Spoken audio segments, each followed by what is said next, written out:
Welcome to some episode of the Out of the Game podcast, the highly irregular podcast.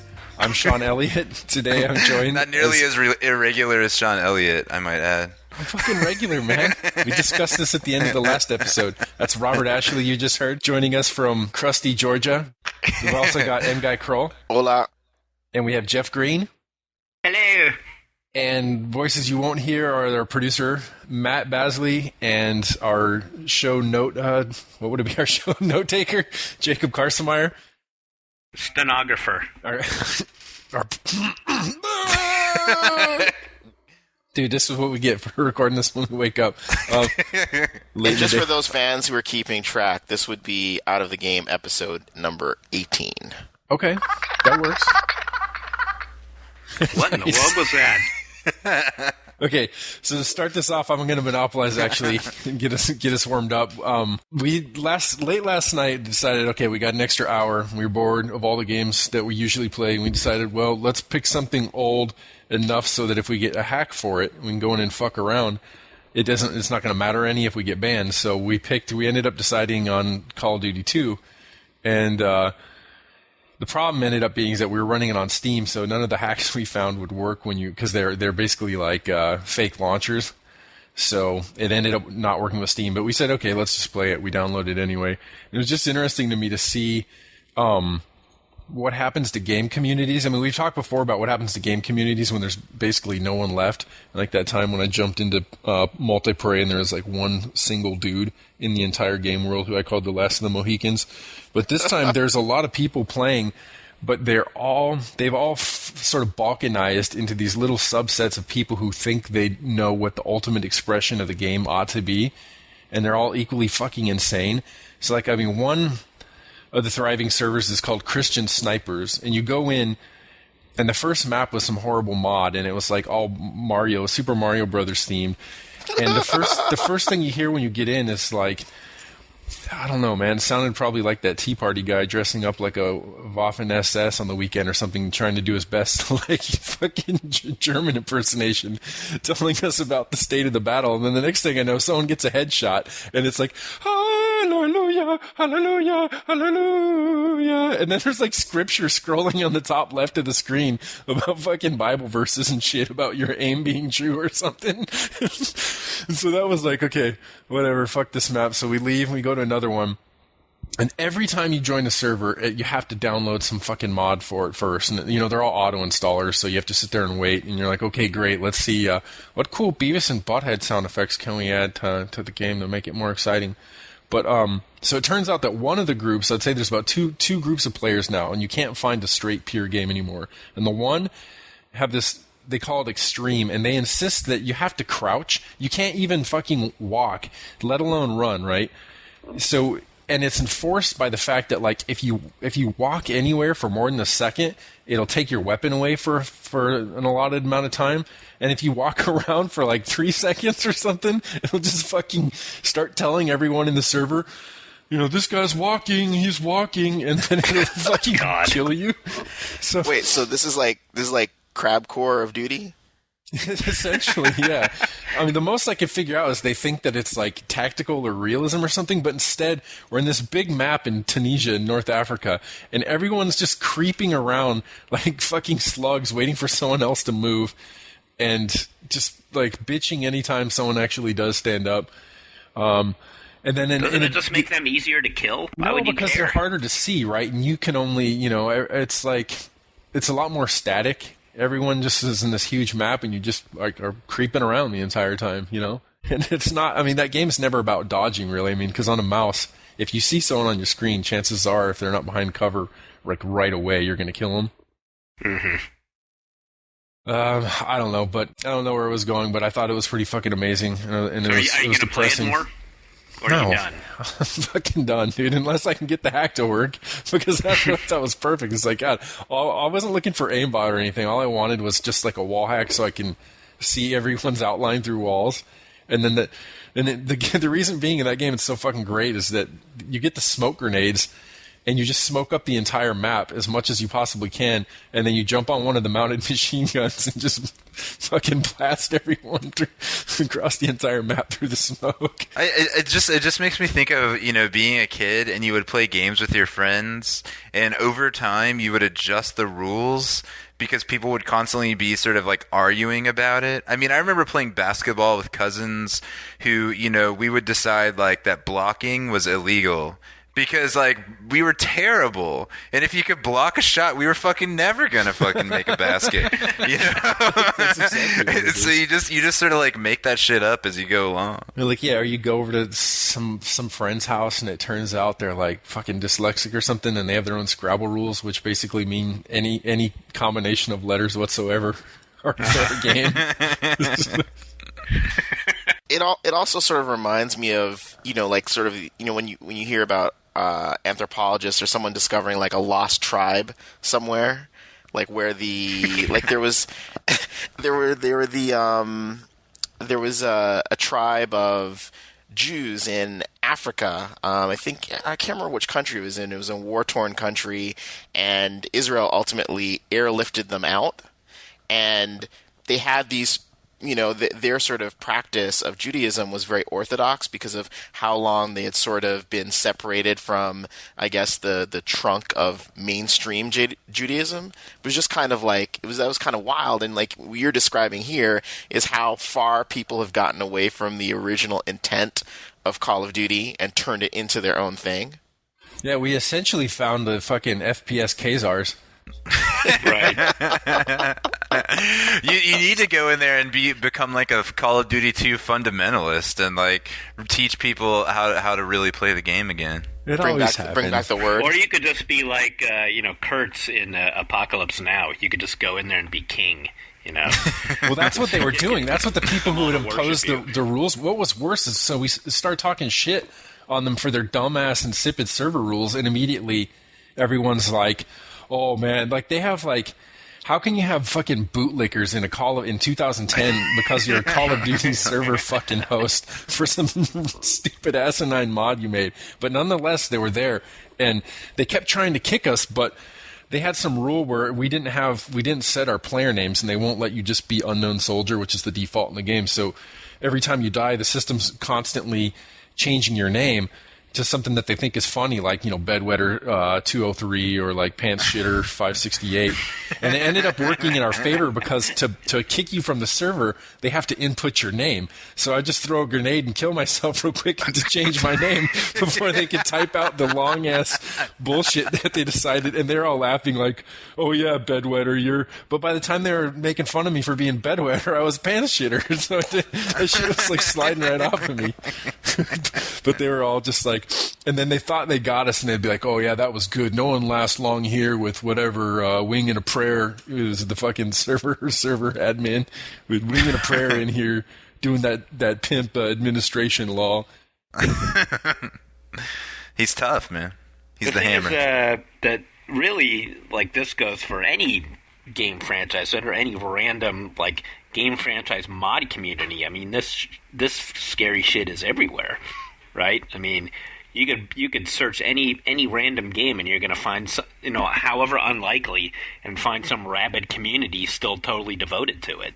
Right. Not every game. Largely with multiplayer games, right? Sure. Right. Well, I mean, that's what it takes for a community to happen. I mean, I think most single player... There are huge Fallout communities, even though it's not multiplayer, Robert. Motherfucker. Okay. You got me. Final Fantasy. You got me, Sean. This is ridiculous. This is ridiculous, then. You know what? It's making me really uncomfortable, so let's bring this back into something we can all feel good about and talk about. And this is something close to my heart, and I was thinking of this last week, is the difference in your not just, I don't know, not your porn perusing habits from 20 years ago with the advent of the internet, but just the entire like sociology of pornography between then and now. Go. What?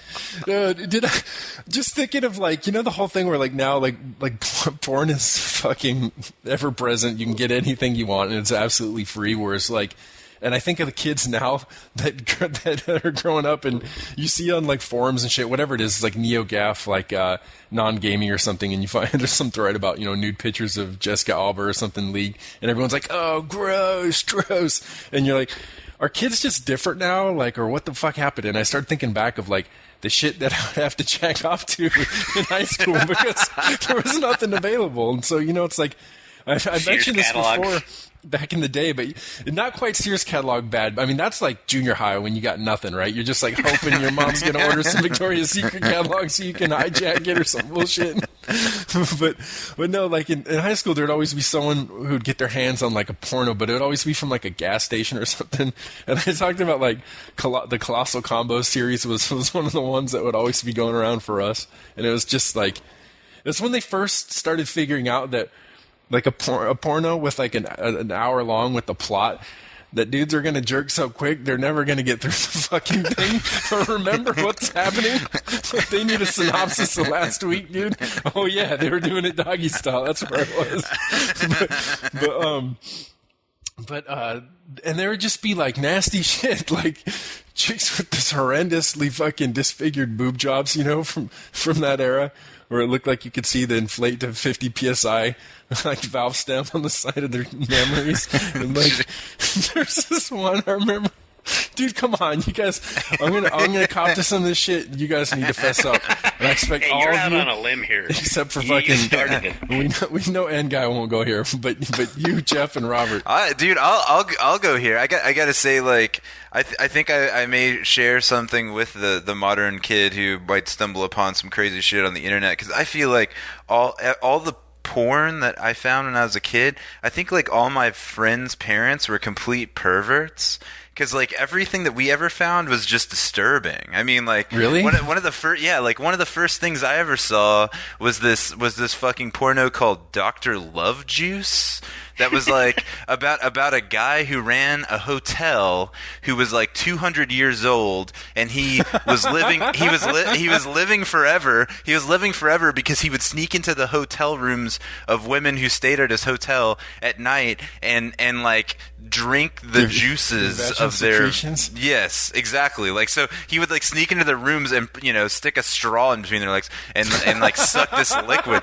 And I remember watching this when I was a kid, and I watched this when I was like 7 or 8, and I would just be like, what the fuck dude? is this? Yeah, no, it was like Cub Scout. 7, dude? It was like my Cub Scout leader's house, Like I was friends with his son, and he had like weird shit. And I remember like he would like tape porns on like blank tapes and put and like write the titles on them that were supposed to be like unattractive to us. Yeah, dude. But he would fail. Like he would put like She-Ra on a tape, and we would be like, why would there be a She-Ra tape? Why is this dude shaping She-Ra? Yeah, exactly. But I don't know. I just always ended up watching like the weirdest stuff. I think like the second porn I ever saw had an elaborate enema scene. Whoa. And I was just like totally fucking weirded out by it. But yeah, I think. Be, but dude, if you're watching porn at 7 or 8, it's all fucking scary. Even a vagina's fucking horrifying at 7 or 8. I know. But I think if I had kids now, I think I would just be like here. This is where you look at naked people, okay? Just don't look at the picture. Just like stay here and don't go to the parts of the internet that are about like shitting in people's mouths. For the love of God, stats today are like if you're curious, like look at this stuff. Get your kids Playboy subscriptions so they don't end up on the fucking internet. Yeah, but maybe it's like a gateway drug, like pot. You start them on the naked people, and then they go to the people shitting in people's mouths thing. They get bored with it. Right, so really you just keep them on things like Seinfeld. It works, so or just don't go in Robert's case, you start them with the most fucking horrific shit, the enemas and stuff, and then they graduate to the Sears catalog. I was definitely much more excited to just like find a Playboy. I was definitely like more.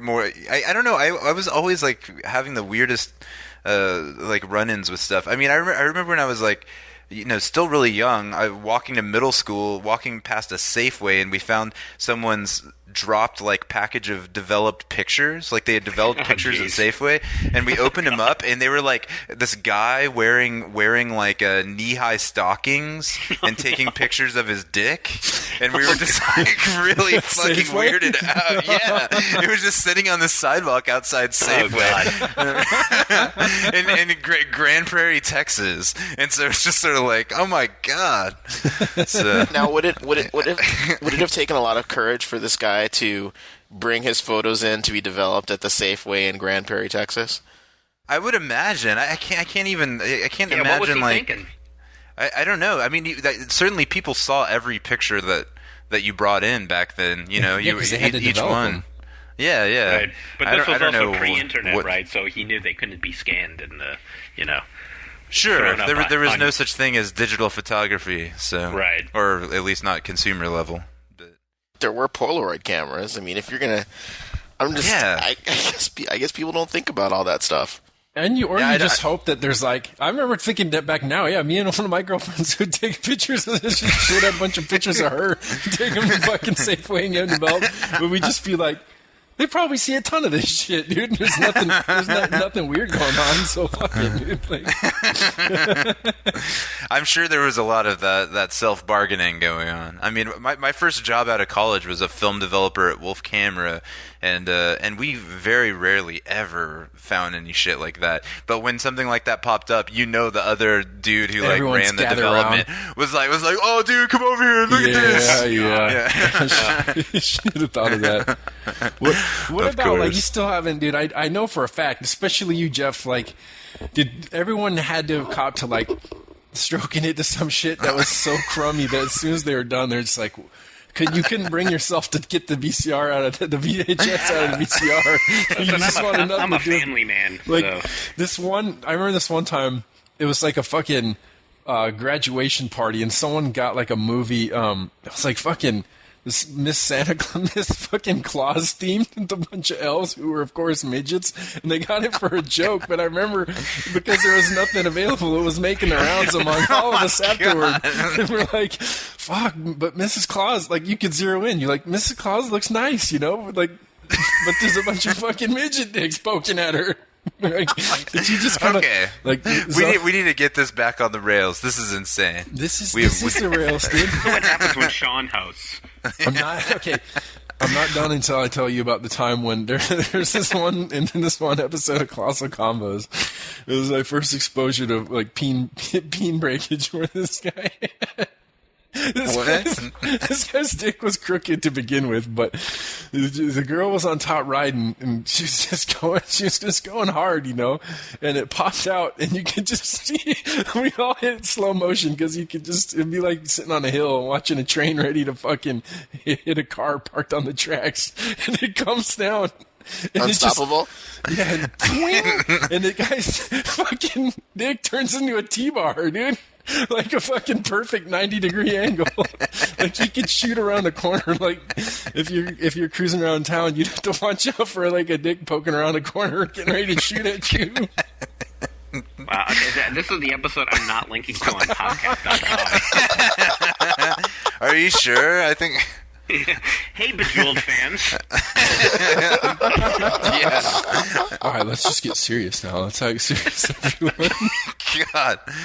Yeah, we're gonna have to do a lot of like faux intellectualizing to make up for this. So. Do you think that guy like voted for Republicans? Did he lean to the right? Was the bend to the right or to the left? Okay, so to get us back on track, you want to go straight into Walking Dead?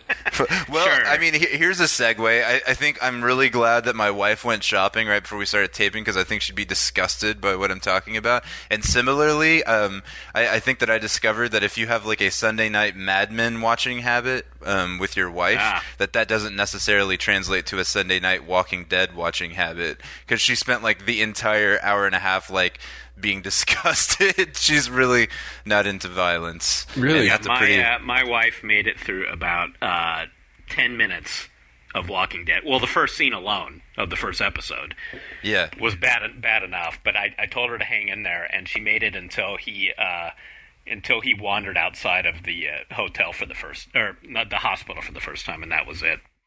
Yeah. Why does I wonder pretty what that gruesome. says about us then? Because for me, it's like they're zombies, so they're immediately dehumanized. Well, I'll tell you what's funny is that she had it with that, and so I kept watching, and she went into the other room to watch Dexter.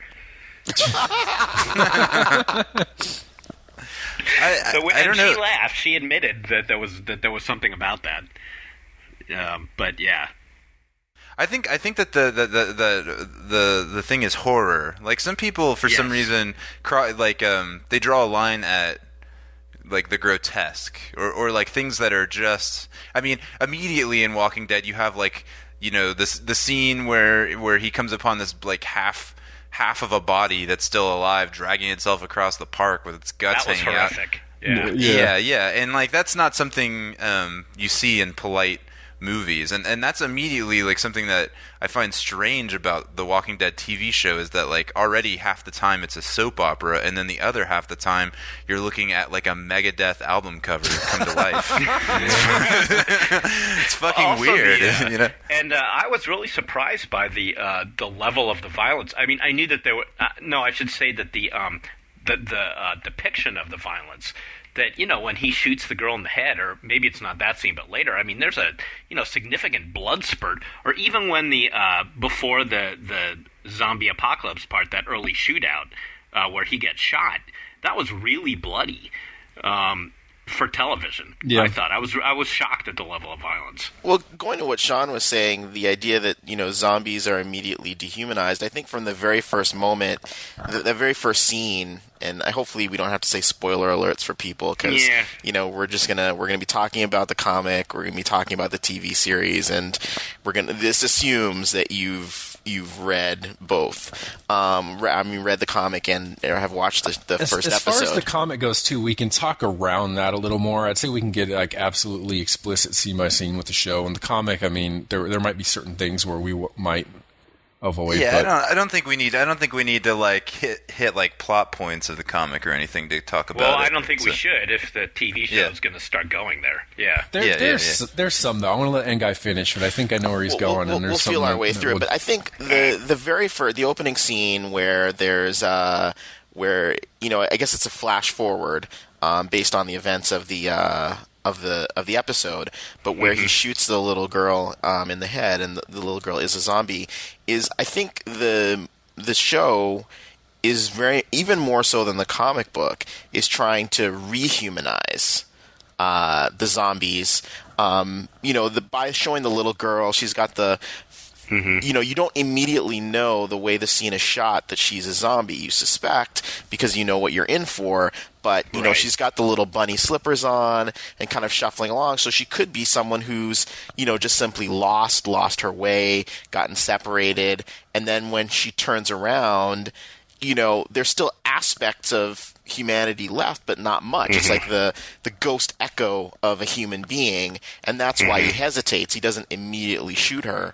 Right. But eventually does, and there's the zombie of the wife Oh my god, that was amazing. Yeah. the black family that he comes across that's taken over his neighbor's house. and they deliberately Right. kept her face intact. I mean, she was like, Right. I love the scene where she came up to the door. Like she was sort of, you could tell she would, that this zombie version of her was like sort of remembering that this was her home. and trying to get in, and the reaction of the son, and him, the husband trying to put her out of her misery. In this shot that when they go to the reverse shot, so you're looking now from the street back at the house where he's been sniping zombies from, and it was, for me, I was reminded of the pillboxes in Saving Private Ryan. Like it had this sort of war zone like feel to it. But I feel like there were a number of moments in that first episode that were very much trying to rehumanize the zombies. And the last point on that was which is taken from the comic book, except in the comic where he finds the person who's the zombie who's dragging herself along the ground. Except in the comic book, the body is more intact. And so that was a change they made for the TV show, was to make, the body sort of been cut in half. Yeah. But in both cases, he goes back after simply avoiding her the first time to basically put her to rest. And in all of those cases, I feel like it goes a long way towards trying to show the toll that this would take on people emotionally. I agree with you. I don't think that it's necessarily taking a tack that the comic book hasn't. The comic has gone to like extraordinary lengths to create scenes just like that. And actually, I don't want to spoil it in case they do occur. Like it goes much farther along. I mean, if you think, especially with children, right? It takes that theme and really runs with it. And I think that in the either in the series to come, and if it's depending on how close it is to the book, there are scenes where he tries to ring as much as he possibly can with the fact that these are familiar faces that are now suddenly unfamiliar at the same time. But, right. I think the TV show is definitely building off the sort of emotional resonance that the comic is trying to do. It's just that TV has the advantage of actual, real humans and faces and emotions. So maybe that's why it's coming across a little more emotional. Yeah, I guess I'm going back to defend to my original thing where I'm saying they're dehumanized in the first place. I mean, for me as a viewer, but I mean, you're right. There have been so many like comedy zombie movies where from the beginning they accept zombieism as a trope that they don't ever bother with it. And so from the very beginning, it's like everyone knows, you see a zombie, just like Dead Rising 2, just get the most fucked up thing you can together and kill it with that, So it is good that they're doing that, but I think that has, maybe not scene for scene with this first part. That's always been an aspect of the comic book that's been successful, but it is important at first when you want to depict the transformations that are to come for all these people. But when I think... Right.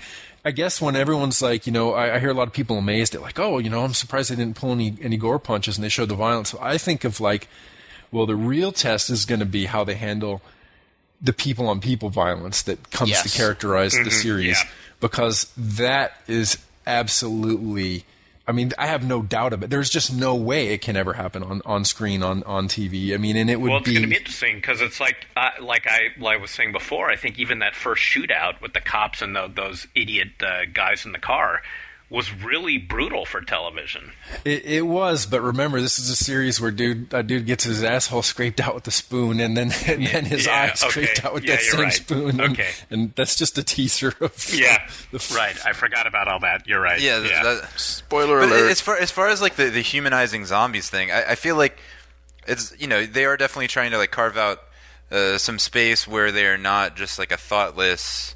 Fun, zany zombie thing. But at the same time, I think it's more about also setting up these characters so that, eventually we have in the way that they interact with zombies and the situation they're in, this distinction between the people who are trying to like maintain, a certain humanity or certain values of society over other people who in the situation decide that it's time to like, go back to wild and insane and uncivil, That's the whole the whole thrust of it that makes it interesting is I'd never really followed any kind of zombie fiction before The Walking Dead, so I don't know if I would assume that this is common to all of it, but it's ultimately a sociological story, just in looking at how when there's a complete upheaval of a given society, what sort of emerges in its wake, and what's the range of possibilities, and what are the things that you take for granted in a society like ours right now that you absolutely can't. And not just the basic stuff like, there's no police officer to come and settle a dispute when you start fighting over a fucking corn dog on the street, but I do think that one, I think you guys nailed it, that the scene with the I thought it was a woman, maybe it was a guy, the chopped in half body. It was a woman. It was a woman. Okay. I thought that was like the crucial scene of the episode, and it was and it's the one that's like stuck with me all week as it was just like horrific and sad. But I thought that it was so crucial in that he talked to her, that he said, "I'm sorry for what happened to you." And I was thinking at that moment, like, in zombie fiction, has like a human ever talked to a zombie like in that one-on-one way, in an empathetic way, as opposed to just like, die, you fucking zombie, you know. Like it was actually like trying to communicate with this thing, which he was recognizing was human or is human. And that to me was just like the most shocking thing of the episode, was that this thing lurching along there was actually a person that he was acknowledging. Along those lines, has any zombie movie or book ever introduced the possibility of a cure? Because that would throw everything into question. I mean, if there is some possibility that they can be restored. I can't remember if 28 Days Later did that or not. Did it? It's not. I don't remember the exact transition between the first movie and the second movie, but the implication was that the UK had been quarantined. Yeah. And that it had burned itself out there. Mm-hmm. And that relief forces were starting to come in. Mm-hmm. You know, so there's that shot where the plane goes overhead and it flies over this bridge, and you see sort of an emaciated zombie that's kind of like clearly been starving with the lack of human beings to feed on. So I think that was the implication. But in terms of a cure, I mean, I haven't read everything. I'm sure there's probably at least one, if not more, that have dealt with that idea of a cure. But going back to what you were saying earlier in terms of the scene where Rick kills the female zombie and talks to it, it's instructive to like sort of look at some of the differences between the way the comic book handles things and the TV series. And it's not a matter of better or worse. I think part of it is just the difference between a graphic medium and how comics, especially superhero comics, used to be not only way more dialogue heavy than they are today, but also like all the omnipresent thought bubbles that were explaining everything to you, which like you don't see that as much today. So in the comic, he doesn't talk to the corpse. But his emotion is expressed by, you know, in fact he walks over there, he sees it, he shoots it, looks at it with the hole in its forehead, and then a tear appears on his face, and then he wipes the tear away, gets into the car and the police cruiser, and drives off. Mm-hmm. And to me, I feel like that's two ways of getting at the same thing that probably work just as effectively for their respective media. Exactly, because in the case of in the case of a comic writer, it takes some restraint to not fall back on words. Yep. So it's like, I mean, in a way, you probably looked at, despite the single tear rolling down the eye being a bit cheesy, you know, I mean, it's. To me, that's the only pitfall of the show is that I'm like a really cynical bastard, and when things get kind of melodramatic, I tend to like fall out of the story, and so I enjoyed the first episode. Sometimes I felt like it got a little much, you know, like I realized when someone wakes up in a hospital and discovers the world has ended and his wife and kid are gone, that he's going to be upset. But I felt like, you know, having to devolve into that sort of stereotypical scene of like yelling out your son and wife's name and rolling around on the floor in anguish, there was probably like a bit of a better way to do that. Mm-hmm. You know? And it is better handled when you have the whole the scene with the father and son, and where the father goes up into the you know, the second level of the house to start shooting at the zombies. I think that handles. I mean, not that that's not melodramatic too, but I think that's a more effective example of melodrama. Not saying it's not realistic that he wouldn't fall apart, but I know what you're talking about. Yeah. I mean, I think just in general, though, I mean, the comic, I had a stomach when reading the comic for a level of just sort of like sappiness that I might not have for a television show. I don't know why that is. I mean, the comic, like a lot of times, there are issues of the comic that are just straight up soap opera. I mean, it's totally. kind of amazing, you know, like characters gossiping about each other, like constant exposition, like clumsy exposition to get you up to speed about what's going on in the crew and how things far like along that. did you get? I read every issue up until like I don't know what the issue number was, but I borrowed the last couple of issues that had come out up until like May, I think. Okay. So I was pretty far along. I'm fully caught up. I read up to 78, and in fact, I like I was telling you guys over email, I bought it on Comixology for my iPad, so now I've got the whole thing in electronic form, which is it's nice to be able to have the whole thing and not have to lug around all of the collected volumes. I want to go back to and challenge Robert though, like on. I mean, is it to characterize something as soap opera when you have people in a small group of people talking about one another? Strikes me as a little odd. I mean, especially I just got done reading Anna Karenina, and it's like if your definition would make that the quintessential Russian soap opera. I'm just kind of but look at the very first episode of the TV show, right? Well, and the comic too. I mean, they set up the sheriff.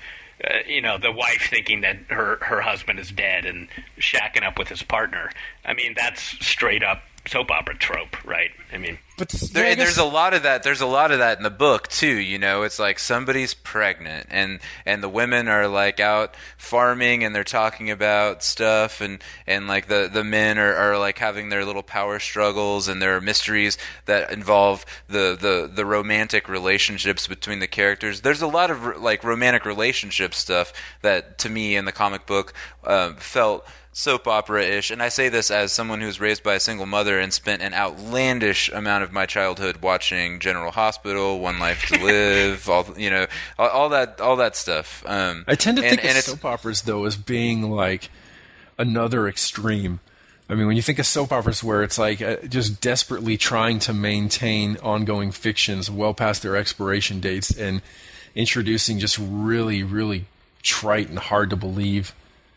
Sure, I mean it necessarily pejoratively. I mean, I didn't really have a problem with that plot point that I brought up, and I mean, I think in a way it's a smart thing to do, right? Because otherwise, how are you going to get folks to identify with any of the characters, or even really give a shit, other than just on this pure like horror spectacle level, which is going to be a very limited audience, right? Or it's going to be. But Sean, I looked at something in the first place is the interactions between individuals in a society that's collapsed, right? Sure. And where everyone has the opportunity to become either an alpha male, and things like pregnancy and relationships. I mean, that is like, this seems to me that's the very core of what happens in those situations.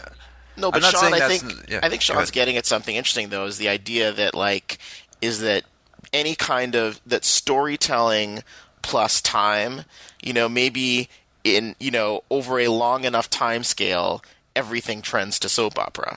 Because if you think of, a run, X-Men or even something like the Sopranos or Mad Men. Like I thought season 4 of Mad Men was its best season, but at the same time, the longer these shows go on, the more dealing with the stuff of human beings, the more you do start to repeat certain things. The couple breaks up, and then if it was just a 2-hour movie, they would break up, and maybe that's where it would stop. But over 3 seasons, they get back together. Well, that's why there's always diminishing returns, especially with things like with comedies or something where, like, the longer it goes on, the chance that every single cast member is going to hook up with every other cast member, increases exponentially. Yeah. I mean, it used to like bug The Simpsons. The Simpsons has 2 episodes at least where every single character behaves in the exact opposite of whatever that character is supposed to be like. Right. Like Bart Simpson gets smart, Lisa Simpson gets rebellious, Homer gets responsible, or whatever. Every combination is tried. And I would just say though that Sean, like, it's true that for the most part, Walking Dead doesn't have the kind of ridiculous plot extensions of a soap opera that goes on for 20 years. But there are definitely some moments in the book where they make some really big, changes to the cast, to the whole way that the book works, and in a way that came off to me as like, well, we kind of did that, and so now we need to go somewhere else because there's nowhere else to go.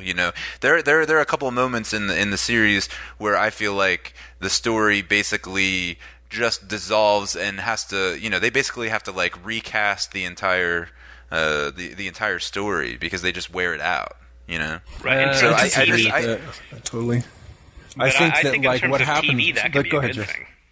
Well, I was just going to say that I think in terms of TV, that can be a good thing.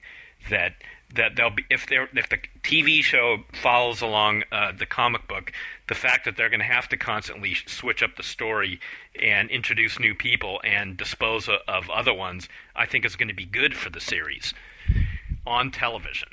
I think it won't allow for the kind of stagnation or just inevitable decline that happens to most shows. So you keep certain characters, and then you see how they then interact with new characters with different situations, and then meanwhile that same character is like constantly changing, but gradually throughout the series. But I think one thing I do have to admit is that, Robert, you read them in a straight chunk, whereas I've been reading them like over time.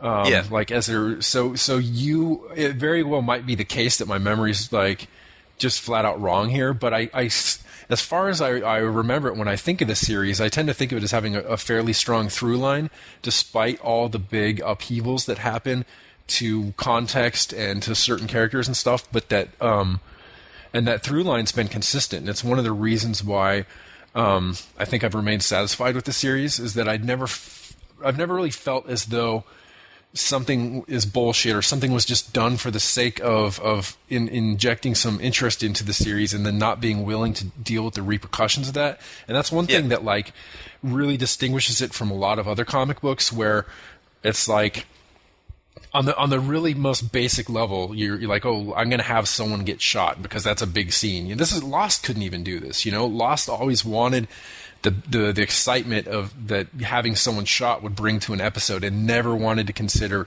the repercussions. Where it's like, and I don't mean just this literally with violence. I mean I mean this to extend to everything, as far as the emotional ramifications of infidelities and everything. So if someone loses a hand, you're like, what's he going to do about this? Is he just going to like do something cheesy and tie a chainsaw to the thing? Or is he, this is going to be a guy with one arm, and he's going to have to live life this way, and it's going to impose a great many of limitations on the writer, that the writer ultimately has the opportunity to prove himself talented by writing to them, And I think just over time he's done a really, really good job of that, and it's one of the reasons why the series works for me.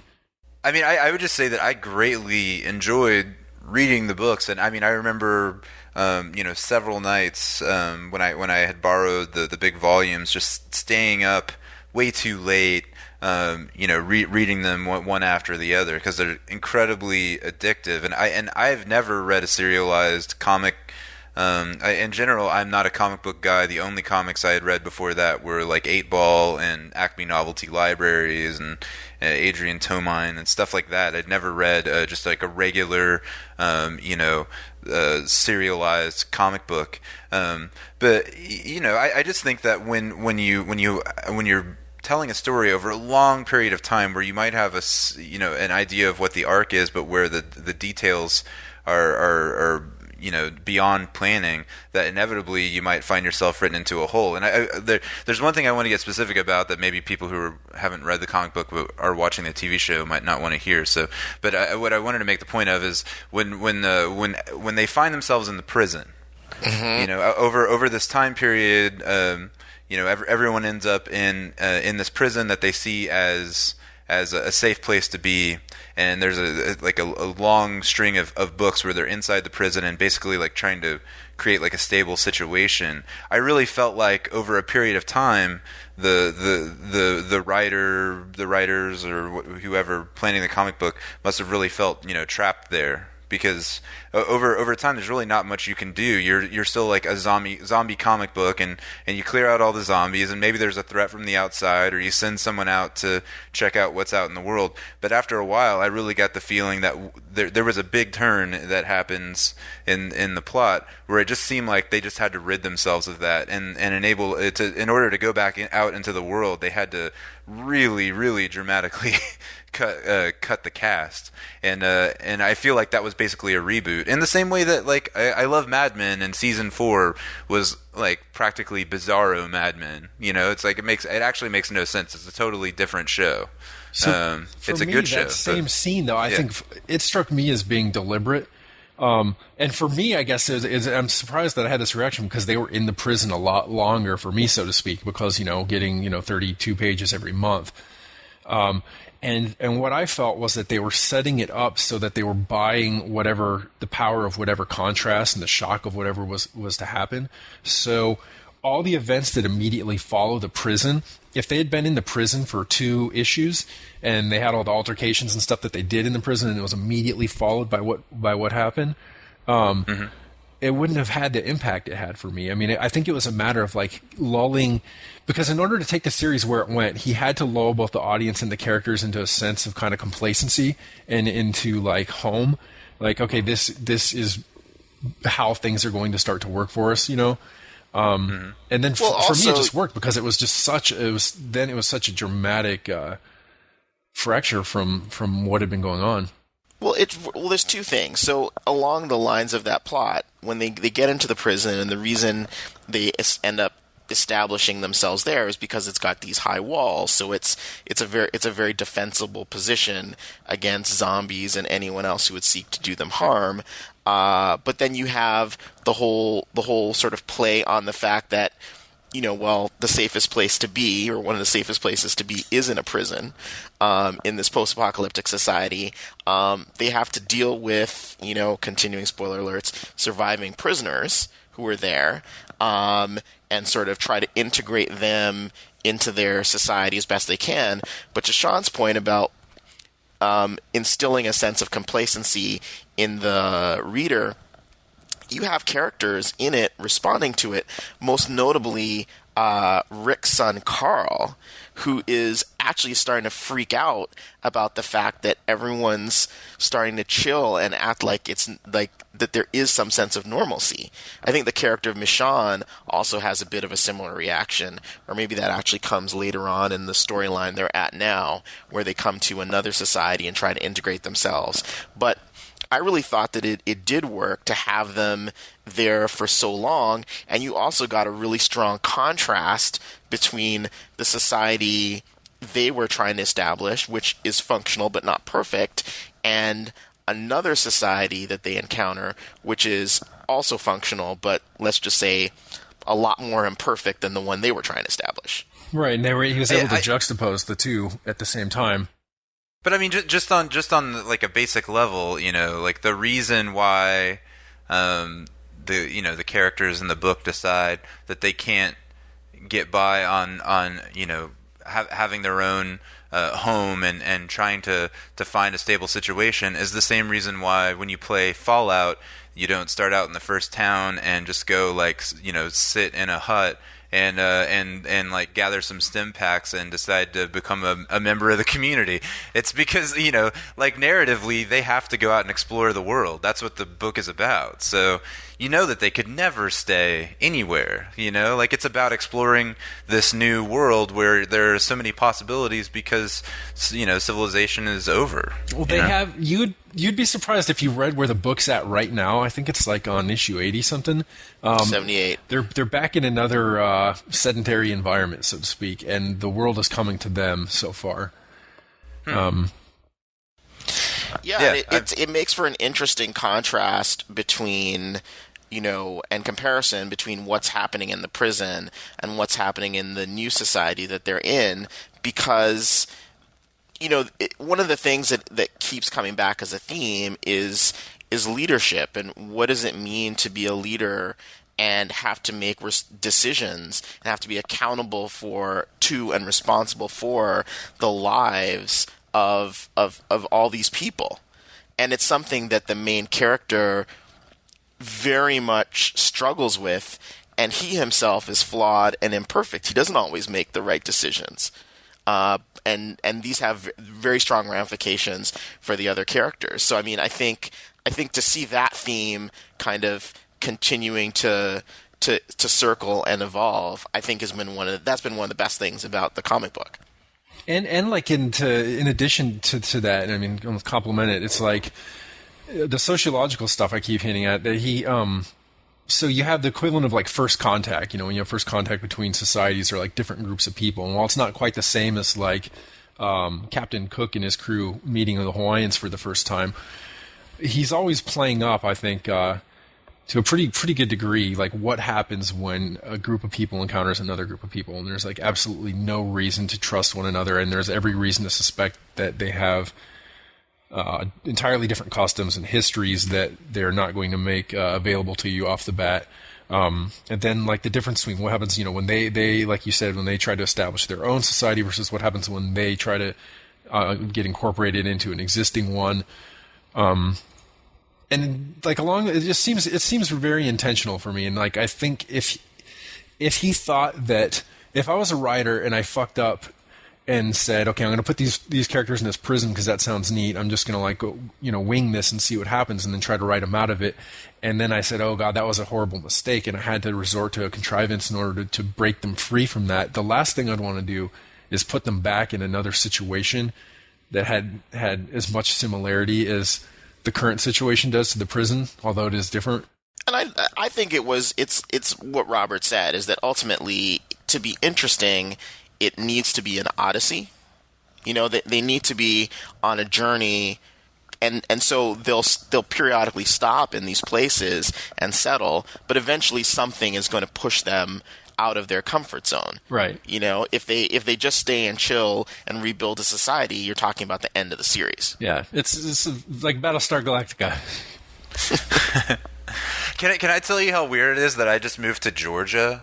And so now I'm like watching The Walking Dead, and it's all in Georgia, and it's all lush Georgia trees and all that stuff. It's really really bizarre to me because this is kind of a new environment for me, and to watch it in the show is strange, and now I fear zombie attack. Do you have your escape route planned out? No, I actually have zombie-philia. I want to become a zombie. I'm like one of the few people who would just really enjoy walking around hungry for eating flesh. That would be kind of hot. Well, one thing is because gotta we make a had YouTube something to do channel. with some shit I saw when I was a kid. Sorry. we had talked Anyway. about doing this episode of the podcast a while, the Zombie Cast, and so it's finally happening. So we should probably talk about some other zombie fiction as well. But before we do, I wanted to know what people thought of the portrayal of Shane in the first episode, his partner. Mm-hmm. Because that's something that, just to refresh you on how it's portrayed in the comic book, at least at the start, is the thing you see first in the comic book before he wakes up in the hospital bed is one page, I believe it's 9 panels, and it's just the shootout. Right. So there's no establishing of Shane or Rick, really, other than the shootout before he wakes up in the hospital. The TV series obviously plays it differently. I just think that there's no way the TV series could have gotten away with the trope that they employ there of like, your wife is with another man. I think they had to introduce the other man, or it was going to feel really shallow. If he got to camp and there's this dude and they're like, oh, he was your partner, remember? I think they had to introduce him, and they have to build these characters who are back in the camp before he even finds them, just to give it some weight. I think the comic book just gets away with a lot. I don't actually understand how that works, but it does. Well, the one thing that they work in the TV series is the implication, pretty much stated, that there is trouble in paradise in in Rick's relationship with his wife before the zombie apocalypse even starts. Right. Whereas in the comic book, because there is no real portrayal of what happened beforehand, other than the baggage people bring with them into the present, the implication is that she and Shane assumed that he was dead, and that's why they got together. Mm-hmm. Right. I mean, I was a little weirded out during that first scene with them talking in the car, because it seemed like they did go out of the way to make Shane kind of a jerk. He's unsympathetic there in the way he's talking about his attitude towards women. And I didn't. Which can I also say, like, have you ever known women to not turn lights off? In my experience, it's always the guy. Like, it's the guy who's the careless fucking lug, like leaving everything on. Anyway, absolutely, totally true. Right. In fact, but we Jeff, were having that discussion while we were watching it. One thing before though, when you live in a cold environment, that's not true for heat, and you're the one paying for the heating bill. Okay. Yeah, Jeff, I was surprised he thought he was a jerk. I mean, here's a guy who's, clearly a sensitive environmentalist and has the misfortune to get involved with all of these women that that don't share his environmentalist leanings. Right. And he's seeking validation from his partner. I think that's what bothered me. It wasn't that he was a jerk so much as he was unrealistic. Because that's all I could think during that scene too. Was like, oh please, in 99% of the cases, you're gonna be it's gonna be the guy, like you guys just said. I don't know though, man. Now that I think about it, like I'm not trying to be the utter Walking Dead apologist, but it's like if it is a case and he was paying the electric bill and she wasn't, I can that scene will immediately ring true to me. I don't know. It felt kind of Archie Bunker to me. I feel like nowadays it's always the guys who are getting lectured about stuff because we're the man babies. Right. I don't fucking man baby. And the thing is, I wonder it was. Please, you're fucking talking to a bunch of guys about comic books right now. Well, there were a number of people. I mean, I went on some episode recaps, like on HitFix. So I don't know if you guys read Alan Sepinwall or listen to his podcast, but he was the TV critic for the New Jersey Star Ledger, and he was one of the I don't know if it's fair to call him a pioneer, but he would do episode recaps for shows like Sopranos and The Wire and stuff like that.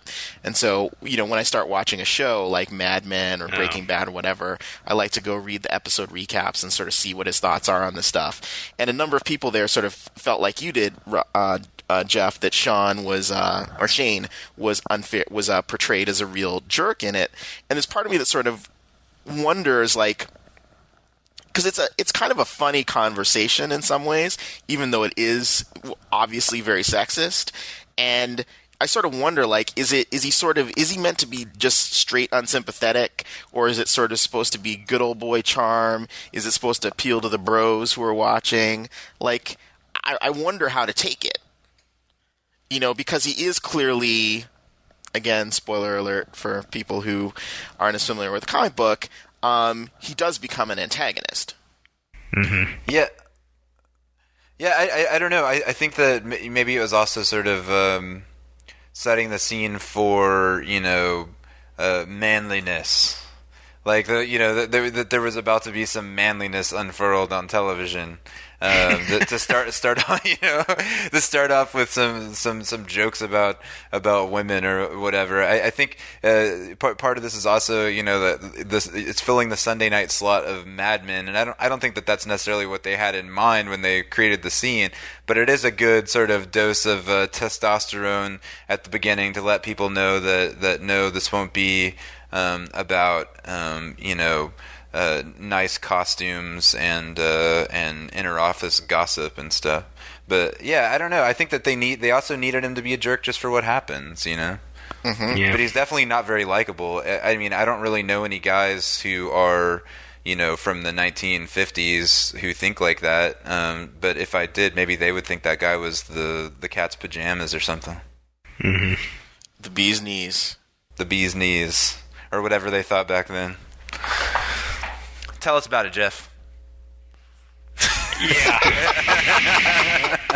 Fuck you.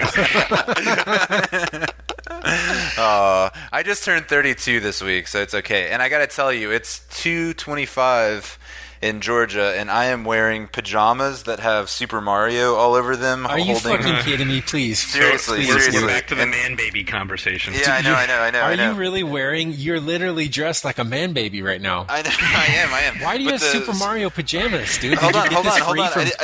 I didn't even fucking describe them. No, fuck, Bravo, why did you do it? It has Super Mario, lots of little Super Marios on them, and he's holding, the hammer from Donkey Kong, and then it says Hammer Time. Wow. Which was an irresistible mix of cultural references. My wife bought them, and they're comfortable. So fuck you.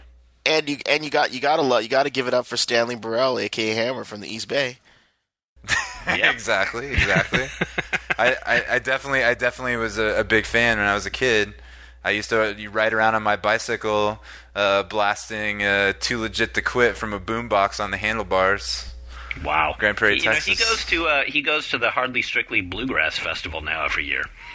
What the fuck? Yeah, I know. I've yet to see that. That's a free concert in Golden Gate Park every year now in San Francisco.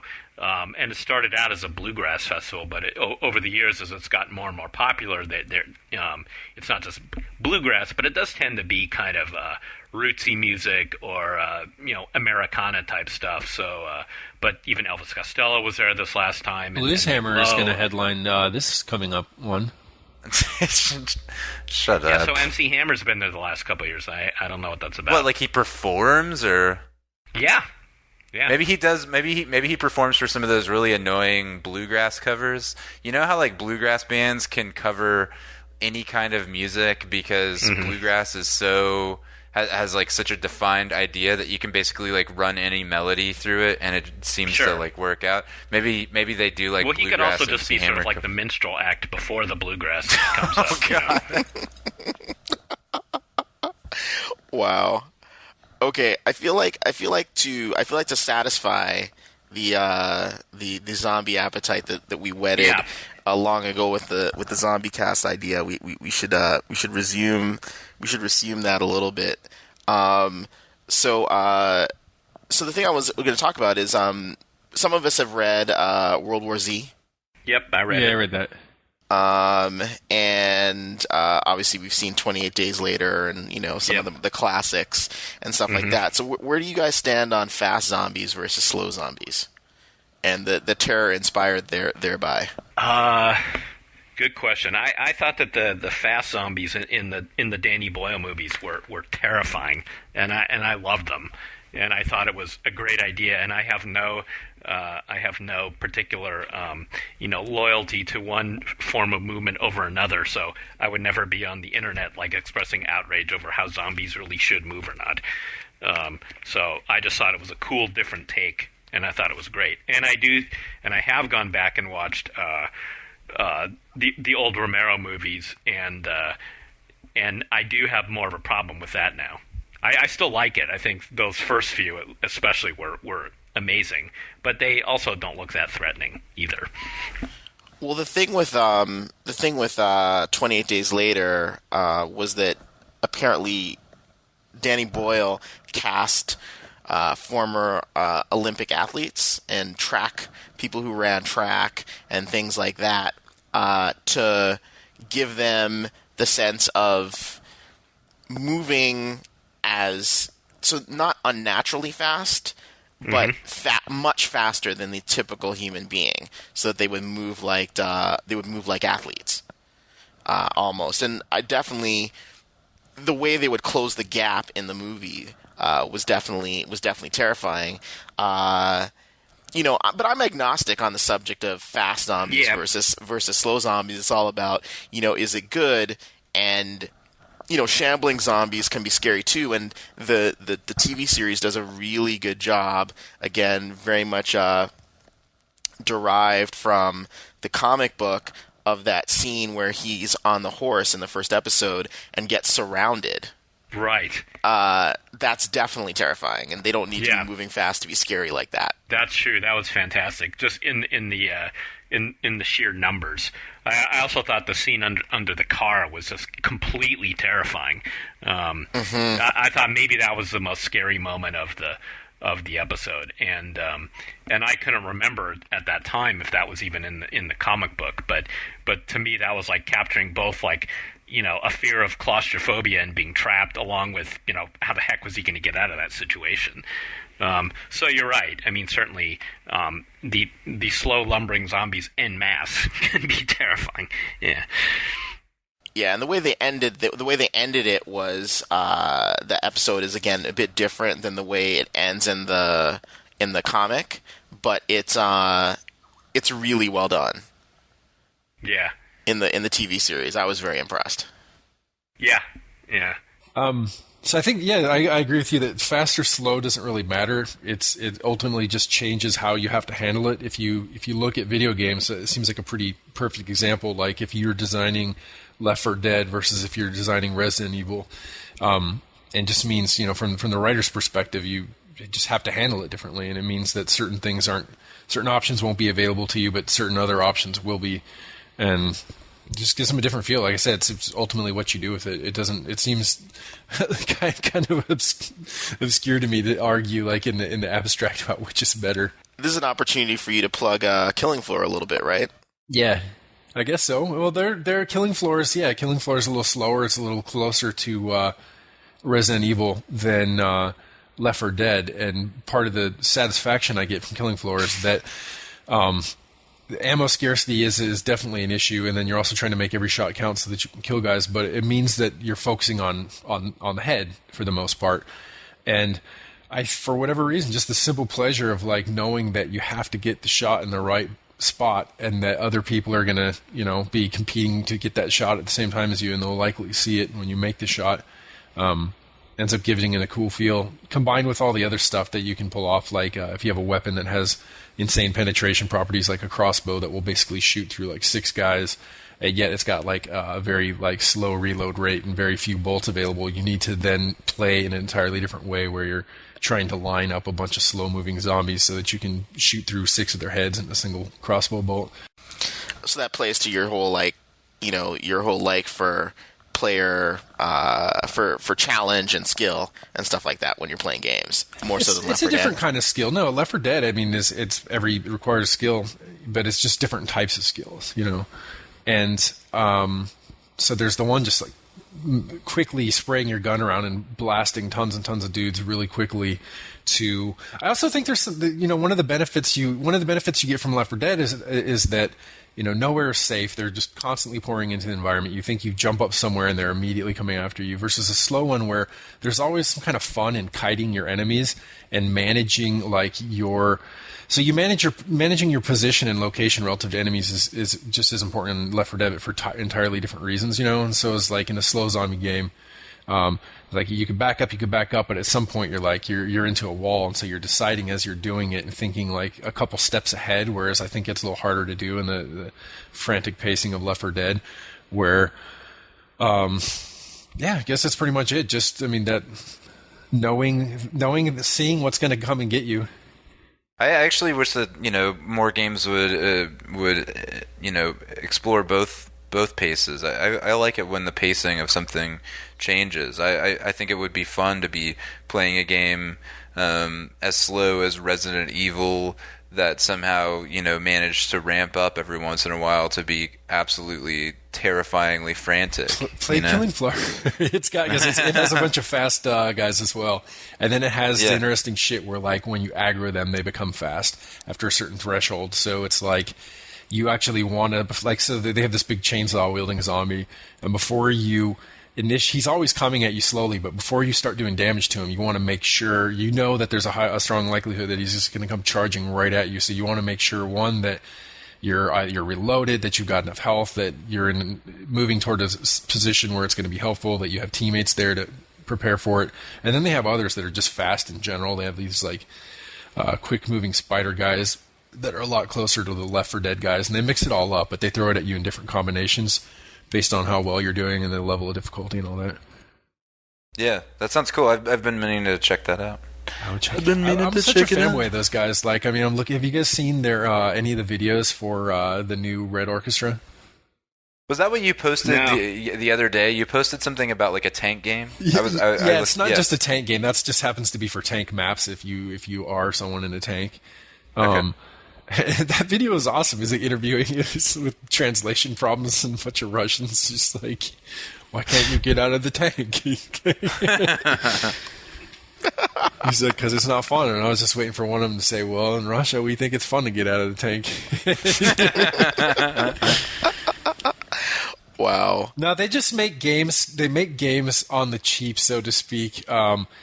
They won the rights to the Unreal 2.5, so they were able to just basically release. I mean, that's why Killing Floor looks so dated, but I mean, it's such a great game. It doesn't matter. They're able to get it out quickly and focus entirely on the design, and then now they're upgrading their Red Orchestra definitely isn't for everyone. It's just like hyper realism sim. It makes like the hardcore modes in like Call of Duty seem like a joke, you know? It makes it seem like not Kid Icarus, Ikari Warriors or something.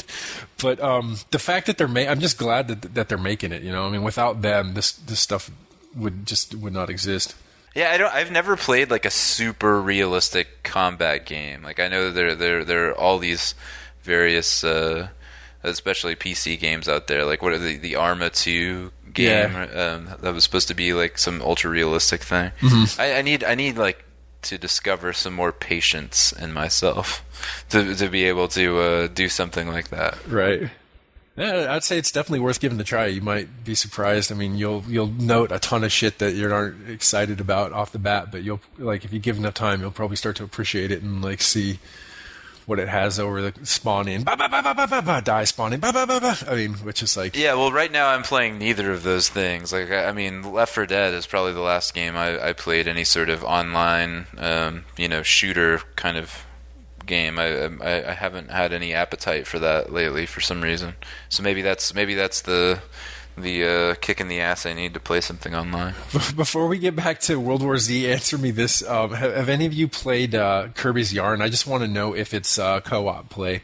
Like, you can play the entire thing. I think it is co-op play, yeah. Okay. I don't have it yet, but I've heard it's co-op. Hey, Sean, have you heard of Wikipedia?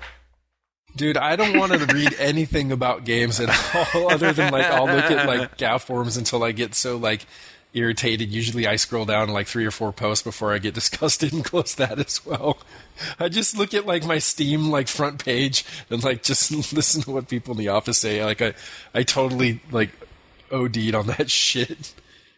I've kind of weird. I've developed like weird gaming reading habits. Like I've been going through this weird period where I really have been like paying attention to certain threads on GAF that I just keep on my phone. Like I always read the iPhone thread, and I always read for some reason the Minecraft thread, even though I went through a period of playing that quite a bit, and I don't really play it right now, but I like reading that thread. Yeah. And I'll just like read the thread of games that I'm playing, like Meat Boy or Fallout or whatever. I don't really read about games that I'm not playing, but so you like reading official threads for games? Just lately. I don't know what the deal is. I think I started it because like I started playing Minecraft and it was basically like completely baffling to me, so I had to read about it in order to figure out how to really play it, and that sort of got me on the habit for some reason. And just seeing like the things that people are creating and stuff. Yeah, I don't know. And for a while I wasn't reading anything, especially like I don't read like blogs or I mean, like I get Game Informer in the mail. What was that? Previews and reviews I really can't do. No, I never, ever can't do it. I think an equal part. You don't like to read anything in the games press? No, it's probably just from like, over familiarity and a couple things, but just the usual stuff. I mean, everything.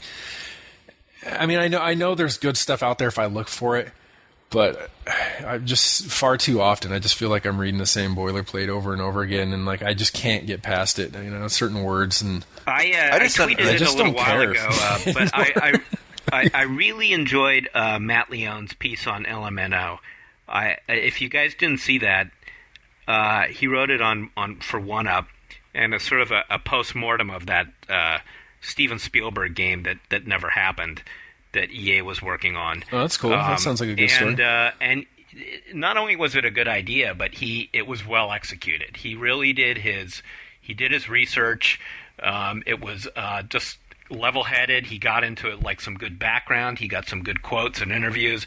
It was surprisingly good. I don't mean that in terms of Matt, but just in general for the games press.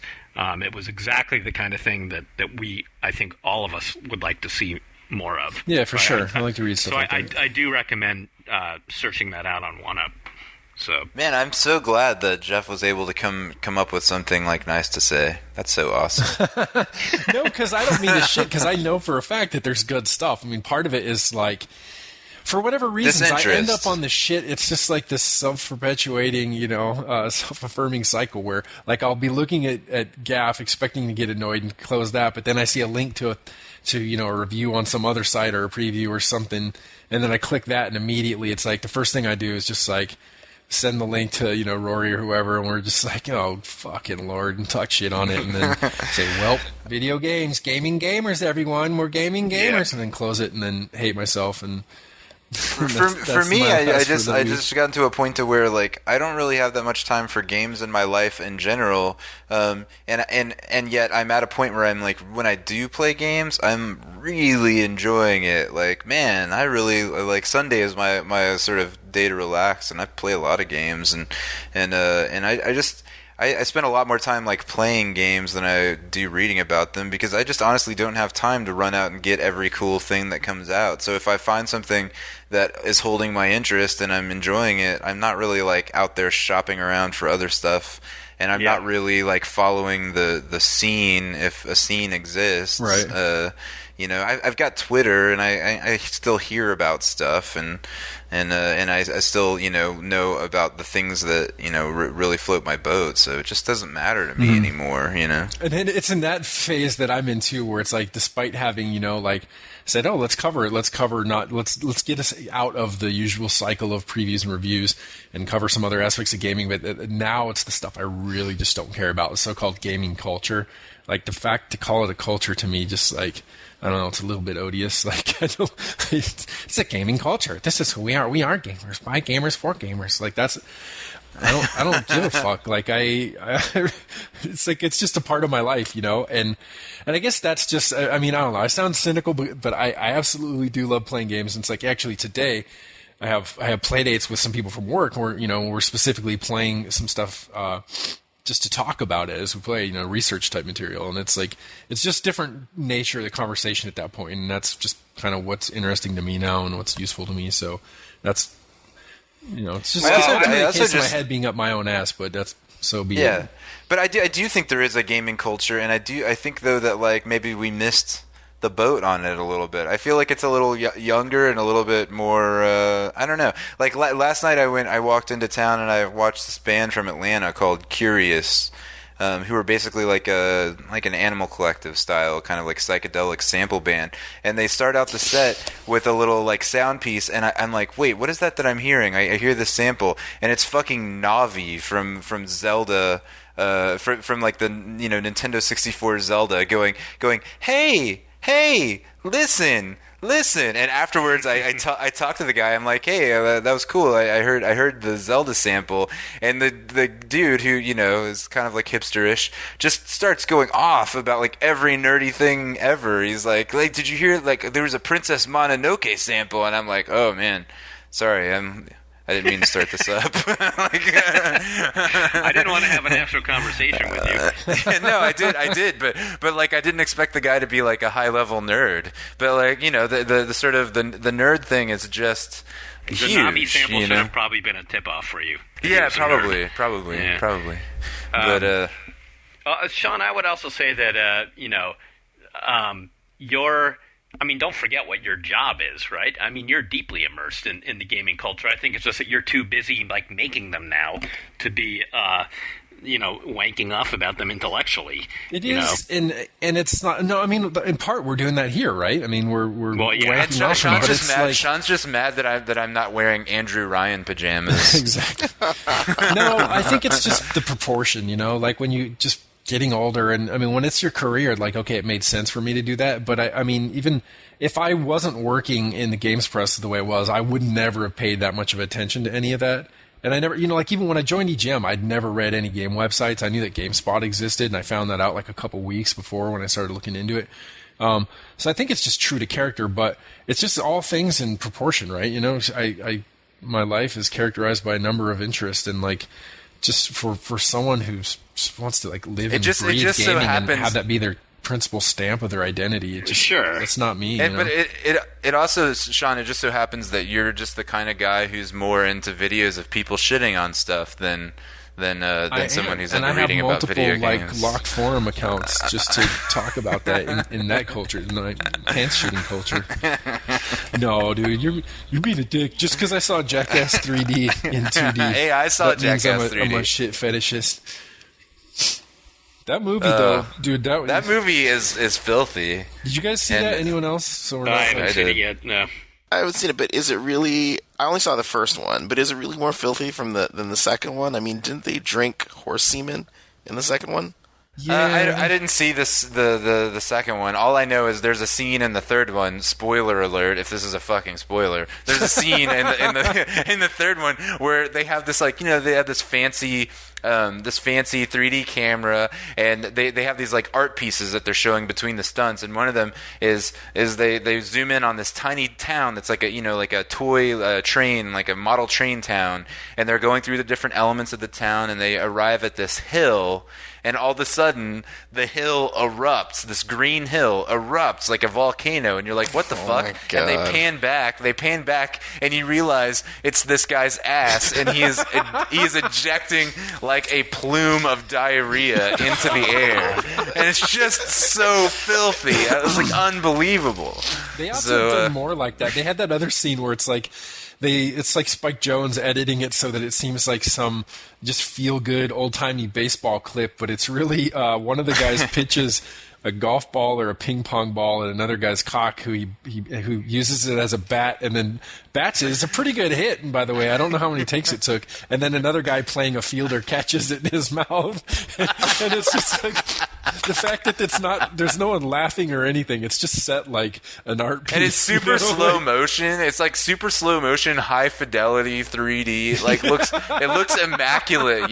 Like that movie opened at New York MoMA. It's like they some moments of it are like really carefully done, like really nice looking, filthy, disgusting, horrible adolescent things. It's strange. It's a strange movie. To give you the tour, continue the tour of filth, like, because I suspect you're not going to see it. Nelson, to answer your question about how bad, like, they get a dude who's like some kind of human farting machine. I don't know how they found him, but like, there's no end to this guy's flatulence, and he can just like blast as long and hard as he wants whenever he wants. It's a pretty amazing fucking talent, and they found him somehow. And so they start him off by shoving party horns in his ass so that he can unfurl as he's like farting through them and shit, and then they keep ramping it up. See like. Just like how Prozone is this guy, we know he's like good, but is he as good as we hope? And so they stick up some like wind instruments, like trumpets and shit to his butthole, and he's like playing on those. And then they're like, well, it's a good thing we happen to have a blowgun on hand. So they stick the blowgun in his butt, and he blasts darts out that pop balloons and stuck in other guys' buttholes, and then they, like, it's really terrible. I mean, it's blow terrible. Bubbles. No, dude, then they blow bubbles out of the guy's ass, and then Wee Man eats him. Oh, jeez. It's really high art, basically. It's basically like when like 10,000 years from now, I hope the aliens find that and like nothing else. So we are vastly off track. I don't know. I was going to say I don't even know how to bring it back to World War Z. I'm actually hoping that maybe when we hopefully do this again, maybe we talk about Walking Dead some more, and we can have more zombie talk. I mean, this seems to be a treasure trove of conversation. Well, we have another part episode two tonight, actually, of Walking Dead. So. Maybe we will become the Walking Dead podcast. We are the Walking Dead. Spoiler alert. The next segment includes spoilers regarding the television show Mad Men. The spoilers end at 1 hour, 35 minutes and 49 seconds. Yeah, I mean, also, I would love to talk more with you about Mad Men, because I was curious about hearing more about your thought about season 4 sort of going off the rails. or being very Oh, unlike that's the other right. seasons. You had a very angry tweet there, Robert, at the end of Yeah, the well, I thought the end of the show was just absolutely ridiculous. But I don't know if we want to get into this right now. But basically, I really loved the first 3 seasons of Mad Men, which I know is kind of weird. I really loved the show as like a slow, brooding, depressed, sort of gray show. I think we all like that, right? Yeah, I mean, I think people liked it, but I actually kind of preferred that. And this season, which was totally fun to watch, because for the same reasons why I disliked it, they sort of rebooted it, created this whole new situation where the plot elements become way more dynamic and things start moving really quickly, and so it became this thing that was a lot more fun to watch from week to week, but maybe lacked that sort of feeling, I feel like, of the first three seasons. But it ends just with this really bizarre scene after. I don't know if anyone else has been watching I've been Mad watching Men, it. but yeah, well, Don Draper throughout the season is sort of romantically involved with this very, very, very practical, very successful woman who he works with, who seems to be well suited for him, and she's like, she becomes his focus, and he tries to make himself right, like get rid of his sort of womanizing ways, sort of cut down on his drinking and stuff. And then at the end of the show, he decides to take his secretary off on a trip with him, and while on this trip, sort of decides that he's going to marry her. But the whole tone of the last 20 minutes of the show, to me, felt like a dream sequence that they just refused to like wake up from. It was totally, it sort of just came out of nowhere. And I know that I read all these sort of blog posts about it afterwards, where people point to the indications that she was the right, she was the one for him because she dealt with his kids well, and she was. Go ahead. Well, I think maybe what you're missing is the fact that I think that they're making it pretty clear that he's making a terrible decision here. I don't think the show was like rewarding Don Draper's brilliant new life choice. I mean, the very last shot of the season, as long as we're being spoilery, is she cuddling in bed with him all content because she's 20-something and married this guy, and he's staring off into space like with an "oh my god, what the fuck have I done" look on his face. I mean, I think certainly. And they also set up just like his utter pathetic desperation throughout this entire season, culminating in him, showing up for work with vomit on his shirt. This guy's been like off the rails all season. Well, he's been James. The first 3 seasons, he was in some ways almost James Bond-like in his ability to, kick ass at work and keep his wife in the dark about his various extramarital activities, of which there were many. And I think part of the reason for the change in tone in season 4 is that, well, his wife kicked him out. They got divorced. He's on his own, and he's at sea. And, one of the themes of the show is, who is Don Draper? Because, as we find out, that Don Draper is in fact not Don Draper. His real name is Dick Whitfield, right? Or Dick Whitman. And that was the first line of the show, right? Who is Don exactly Draper? Who is Don Draper? And it even comes up, I think, in season 4, where maybe it's season 3 or season 4, where he's being interviewed. And I think the interviewer asks him, "Who is Don Draper?" And I think, to me, the first half of the season where he's spiraling, like really out of control, way more than you've seen him, is very much trying to figure out like who he's supposed to be. If he's not at Sterling Cooper, now he's on the line with his own company. His wife is gone. He doesn't have his kids all the time, and all of these things that defined him, and trying to figure himself out. What was interesting is like when he pulls back from the brink somewhat, after, which I thought is by far the best episode in the series history, which was the suitcase, the one where he's at the office late into the night with Peggy. With Peggy. Yeah, agreed. And the Liston fight is happening. The Ollie Liston fight is happening. I mean, I just thought that episode was astonishing. After that, where he sort of pulls himself back from the brink and cuts out the drinking, that's where he actually goes on into some of his most destructive stuff. Right.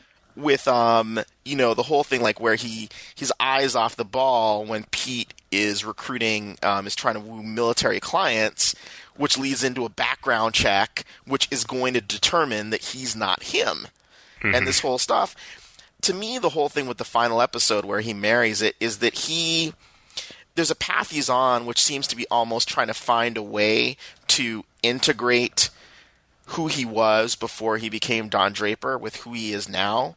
And he rejects that, ultimately. Like, Faye, the woman who many people wanted him to end up with, he told her the truth about himself. But at the start of that episode, she basically says, like, I think he's feeling sick, or he's got, like, stomach distress or whatever. And she's like, look, you really need to, she's basically saying you need to figure this stuff out. And he, like many of us, at the moment of truth, he doesn't actually want to do the hard work. Right. He doesn't. And in fact, she represents the other girl. The secretary represents a total easy way out, right? I mean, and that goes down to the issue with his kids, right? We know that the other woman can't handle kids at all, and she's terrible with them. And he brings us the secretary to L.A. with him, and there's that very key scene where the kid knocks over the ketchup or something, which would have been a classic thing with his wife, where she would have had a spaz, and this young girl reacts with kindness and niceness. Like, everything is working out beautifully in Don's head for this woman. And Robert, I think that whole idea of it being a dream sequence that they don't wake up for, like, I actually thought that was deliberate. Like, I watched it a second time, and there's some weird cuts in that whole last 20 minutes where, oh, okay, all of a sudden it's like the next day now. Like, there's a little more of this sort of off-putting time shifting than the show normally does. And I felt that was again, from sort of Don's perspective, like he really was feeling like he was going through this dream where it was all sort of making sense for him, and oh my God, I have to marry this woman.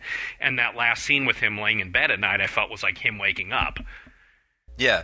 No, I mean, and I don't want to come off as someone who is, like, emotionally involved with the characters in a television show, and I'm like, damn it, Don Draper, why did you... Okay, Robert. Yeah, no, but the thing that really irritated me about it wasn't necessarily the choices that he made, it was the choice that the show made to kind of kick this can down the road. That they brought to head this whole idea that Don has to figure this out, right? And in a modern television show, which is not a soap opera, sort of like we were talking about before, you expect things to resolve because you know that this show is going to end at some point. You know, and I just felt like they were taking the easy way out by preserving this central conflict that the character has, and not giving away their ability to, like, create this weird drama in his life. And I think that's just the problem in having a television show based around a single character. I mean, it's like I think that they're setting it up for some really interesting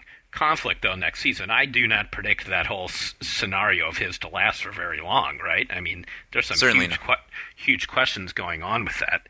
Well, I think to sort of wind it down a bit and take us out. So Matthew Weiner, the creator of the show, was a writer on The Sopranos, and The Sopranos was a show in part about therapy and analysis and that kind of stuff. And if you look at the arc of the show and the truths, some of the truths that David Chase was trying to get to, part of it is that people don't really change.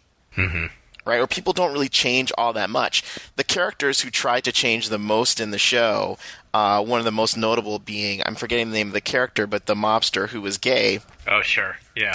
And actually got out. He got away from the life, but then ultimately came back to a situation that he had to have known could only have ended with his death. And if you look at where Tony is, I mean, as the main character, and this goes back to what we were saying about why TV, why any sort of long-running serialized entertainment can feel soap operatic, is that the challenge of a TV show, a comic book, or whatever, is the characters have to change, Right. but they can't change, because if they change too much, you risk losing your audience. Right. But I think that was the thing that was striking with Sopranos when you got to the end of it, was that Tony had the most capacity to change, and he and in the end, he didn't. He walked away from that ability just as much as anyone around. Like, change is hard.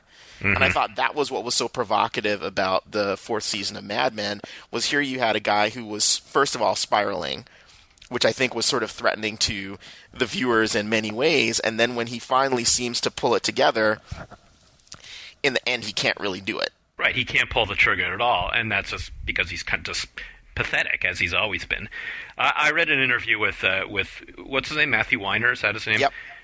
And he was talking about the very fact that that he had Betty and Don get divorced and not get back together as being a fairly revolutionary for television, and I think he's right that that it's the expected thing, not because they're a married couple, but just in terms of TV dynamics, along the same thing that we're talking about, that inevitably they have to, this is the cast, so they have to be together. The fact that he really broke up their marriage and is making them lead separate lives now, is really kind of intense for TV. I mean, the thing that I always used to use as the standard for TV shows, just like being on for too long, was MASH, because MASH was a show where you had all these characters who were in total conflict with each other, but it was on for so goddamn long that eventually, Hot Lips and Hawkeye and everybody and Frank Byrne, they all have to be friends now, because they're the ones who have been on for the longest, and it happens with every show. So I don't know where I'm going with this yabbering, but just that I like that Mad Men is sort of is kicking this can. I like that it's sort of making these decisions with the storytelling that really the same way The Sopranos did, that are just totally not expected whatsoever. It's kind of brave. Yeah, we'll see. We'll see what happens. As we're talking about this stuff, Sean is just constantly spamming us with fucking horrible links just to try to distract us. He's like, apparently Sean doesn't watch Mad Men, but he does watch a lot of disgusting porn. So. Those are all colossal combos, dude. That's taking it back, dude. Wow. All right. That's a good wrap up there. Yeah, that's the end. All right, guys, it's been real. We hope to continue to record on a more regular basis now that we're winding back up again. We hope to bring you the finest in shitty 80s and 90s VHS pornography, as well as discussions of comic books and pajama pants that have things from the gaming culture that gamers know and that gamers feel comfortable in. I wouldn't want you to have to sleep in something like plaid or just gray when you can be swaddled in your favorite childhood heroes. God damn it. All right, All right. Bye.